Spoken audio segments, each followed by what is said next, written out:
जी बिल्कुल पेशावर के जितने भी सूबाई हलक़े हैं और जो कौमी असम्बली के लिए हलक़े हैं वहाँ पे सियासी गहमा गहमी का आगाज़ हो चुका है।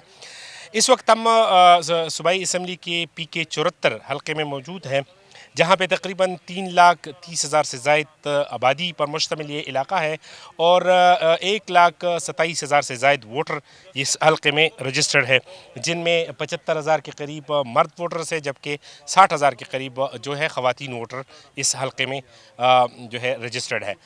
ये हलक़ा जो कि ज़्यादातर मज़ाफ़ाती इलाक़ों पर मुश्तमिल है और इन मज़ाफ़ाती इलाक़ों में लोगों के जो मसाइल हैं वो शहरी इलाक़ों से थोड़े मुख्तलिफ होते हैं, क्योंकि इन मज़ाफ़ाती इलाक़ों में ज़्यादातर जो रिहायशी है उनका ज़्यादातर इन्हिसार जो है खेती बाड़ी पर होते हैं और यहाँ के मसाइल भी इस वक्त जैसे मुख्तलिफ होते हैं। इस वक्त जो जिस गैदरिंग में हम मौजूद है, ये मलक तमाश जो कि पाकिस्तान पीपल पार्टी के उम्मीदवार है इस हल्के से, 2008 से 2013 तक यहाँ के मुंतखब MPA भी रहे हैं। उनका क्या एजेंडा है, क्या मंशूर है इलाके के लोगों के लिए, उनसे बात करते हैं।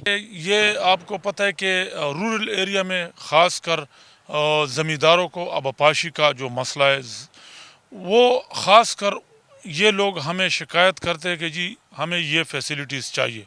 आपको पता है पाकिस्तान पीपल्स पार्टी गरीबों की पार्टी है और इसमें सबसे पहले जो मैंने ऑफिस बेनज़ीर इनकम सपोर्ट का प्रोग्राम का जो स्टार्ट हुआ था, तो पेशावर में सबसे पहले मैंने बेनज़ीर इनकम सपोर्ट का ऑफिस इस रूरल एरिया में दिया था।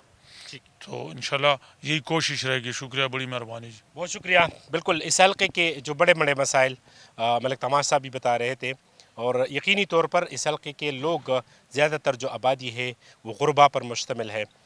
आइंदा आने वाले दिनों में जो उम्मीदवार हैं, ख़ास तौर पर जो पाकिस्तान पीपल पार्टी के उम्मीदवार मलिक तमाश अब अगर जीतते हैं, MPA बनते हैं, तो ये आने वाले दिनों में मालूम होगा कि इन लोगों के मसाइल किस हद तक हल हो सकते हैं। जी।